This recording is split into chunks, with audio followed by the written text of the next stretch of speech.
A gente está aí nos dias que sucedem, né, uma grande ebulição causada aí por uma nova morte provocada pelos agentes do ICE em Minneapolis.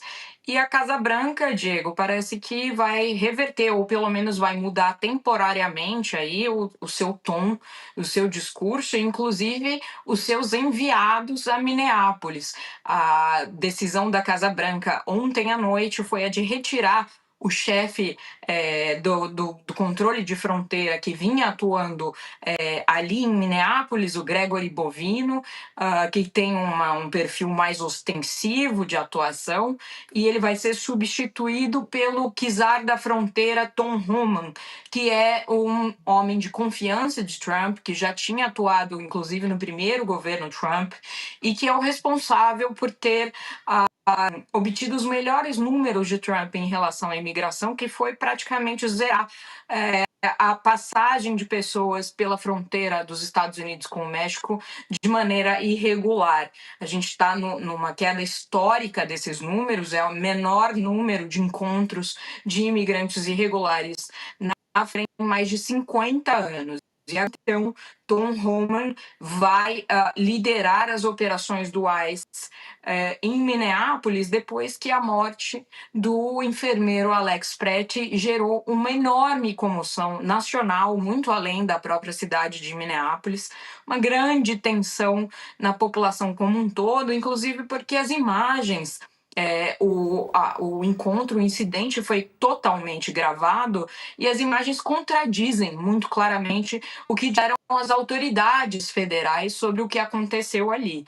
Aliás, a própria Casa Branca também mudou de discurso, e enquanto um dos principais auxiliares de Trump, Stephen Miller, chegou a chamar o Pretti de um terrorista doméstico, ontem a porta-voz de Trump, a Caroline Leavitt, evitou endossar essas palavras e disse que o presidente preferia deixar, então, que os fatos falassem por eles mesmos e que as investigações, então, esclarecessem os fatos, um cuidado que a administração não tinha tido até então e também não teve com a outra pessoa morta em Minneapolis antes, né, a coisa de 2 semanas, a Renee Good, também outra morte filmada, também outra situação muito tensa que gerou muita comoção e em que, mais uma vez, ela foi acusada, inclusive pelo vice-presidente, de ser uma terrorista doméstica muito antes que qualquer investigação sobre o assunto fosse feita. Agora parece que a fervura vai baixar, inclusive ontem o governador de Minnesota, Tim Walz, conversou com o presidente Donald Trump, eles são adversários públicos, e o próprio Trump disse que eles pareciam estar agora na mesma página, a quantidade de acusações entre eles, né? Trump dizendo que o Walz vinha tentando inflamar a população e o Walz dizendo que Trump mandava agentes para cometer ilegalidades na cidade, em Minneapolis, né, no estado. Isso mudou de tom, esfriou um pouco, e agora a gente espera para ver o que deve acontecer nos próximos dias, porque que as investigações estão travadas, né? Os investigadores estaduais ainda não conseguiram acesso às informações e não sabemos se quem conduzirá as investigações sobre a morte do enfermeiro vai ser, enfim, os agentes federais ou a polícia estadual, Diego. Mari, bom dia, prazer ter você aqui. Espero que você esteja agasalhada, que Washington tá temperatura de freezer, né, do lado de fora. Então ela tá com a manguinha fora, mas ela deve estar com um ambiente climatizado. Graças à santa calefação, provavelmente, porque Washington tá frio. Mário, quanto, na verdade, você acha que essa mudança de comportamento do presidente Trump é devido ao fato de que pegou mal junto à opinião pública, 2 norte-americanos mortos em termos de semanas pelo ICE e que tem logo ali na frente as eleições legislativas? 100%, né, Sakamoto? 100%.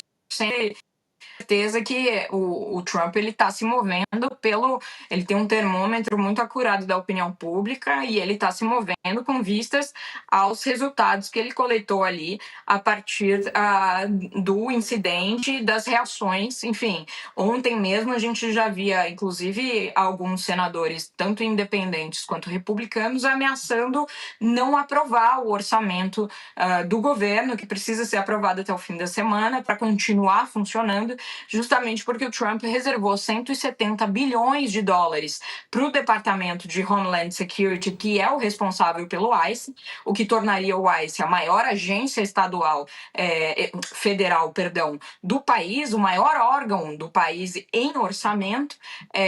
Tanto democratas quanto alguns republicanos estão dizendo que não podem coadunar com esse tipo de atuação de polícia ostensiva sem nenhum controle, e que, portanto, não vão financiar esse tipo de atividade que o ICE tem feito e, por isso, não aprovariam o orçamento, que seria um problema bastante grande para o Trump, que já viveu um shutdown de 43 dias, o maior da história dos Estados Unidos, no fim do ano passado. Então, ele se veria novamente com um orçamento bloqueado em ano eleitoral. O Trump está em risco, sim, de perder a maioria na Câmara e com menos chance, mas pode acabar perdendo, inclusive, a maioria no Senado, o que mudaria completamente a configuração do poder aqui nos Estados Unidos. Hoje a gente tem visto o Trump governando tanto por ordem executiva, quanto com total anuência do Congresso, que não vem bloqueando praticamente nada do que ele tenta fazer, né?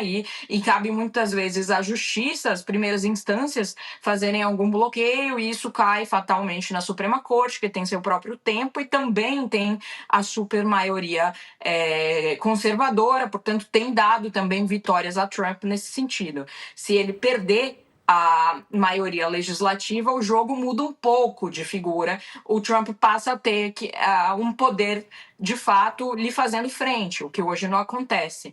E sim, graças à calefação, eu tô até sem mangas aqui hoje, mas lá fora tá menos 14 graus. Meu Deus. Que coisa. Mariana Sanches. Menos 14, Josias. Imagina você, aqui em São Paulo estamos com quase 30. Inclusive é isso, né? As repartições públicas não estão funcionando, as escolas não estão funcionando, praticamente não tem trânsito do lado de fora. É só o Trump mesmo no celular ali, olha, manda fulano, traz para cá, porque nada além disso está acontecendo na cidade nesse momento, por total impossibilidade de transitar. Enfim, as ruas continuam cobertas de neve e, aliás, esse caos se instalou aí na vida de 200 milhões de americanos, né? É uma das maiores nevascas da história do país. E o Washington DC não está acostumado a lidar com esse tipo de situação definitivamente, portanto, segundo dia de caos, sem escolas, sem funcionamento de repartições públicas, sem nada. Caramba, Enfim, tá difícil. Proteja-se aí, Mari. Obrigado, viu, pela participação conosco. Bom trabalho para você. Beijo.